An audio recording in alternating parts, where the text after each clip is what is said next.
Hello and welcome to the first lesson on design. Today, we are going to explore how geometry forms the foundation of design, connecting art, nature, and architecture.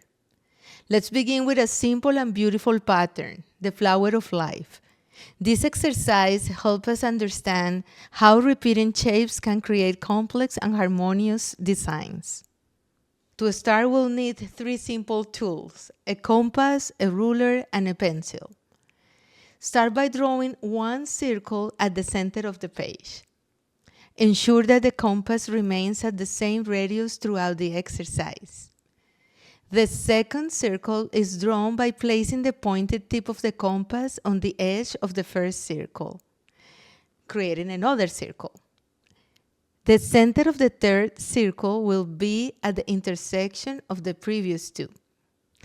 Repeat this process until you complete 6 circles surrounding the original one.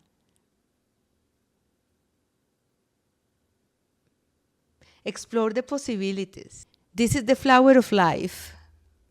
From here, you can create endless designs by connecting points, tracing shapes, or simply appreciating the beauty of this symmetry.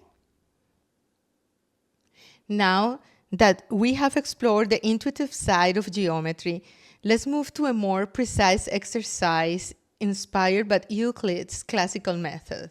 This will show you how to construct a perfect hexagon.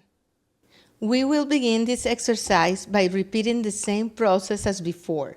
Once you have completed the 7 circles, 1 in the center and 6 surrounding it, as in the previous exercise, we will proceed to the next steps. The 6 points to connect for the hexagon are located at the intersections where the outer circles overlap the central circle. Each point lies on the edge of the central circle, evenly spaced around it. Use these points as the vertices of the hexagon and connect them with straight lines using your ruler to complete the shape. These 6 points form a perfect hexagon.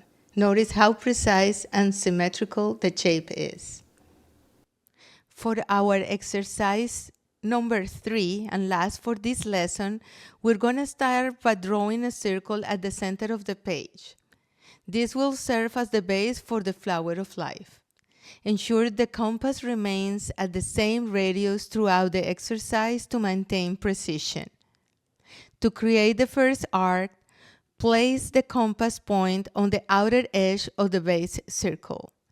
Draw an arc that passes through the circle's center and stop at the opposite side, creating an intersection point. To create the second arc, move the compass point to the intersection by the first arc. Draw another arc that also passes through the circle's center and intersects the edge. Repeat this process, moving the compass point to each new intersection around the circle's edge. Continue until you have completed 6 evenly spaced arcs, forming a petal-like pattern within the circle.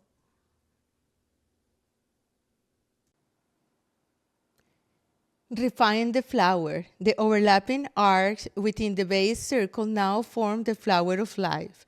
Take a moment to admire the symmetry and harmony of the design. You can highlight specific areas of the pattern, shade sections, or trace additional lines to enhance the design and make it your own. By starting with the flower of life and moving to the hexagon, we see how geometry can be both intuitive and precise. These patterns form the basis of design, art, and even nature itself. Practice these exercises, and in our next lesson, we will build on these foundations to create even more intricate and meaningful designs. See you next time.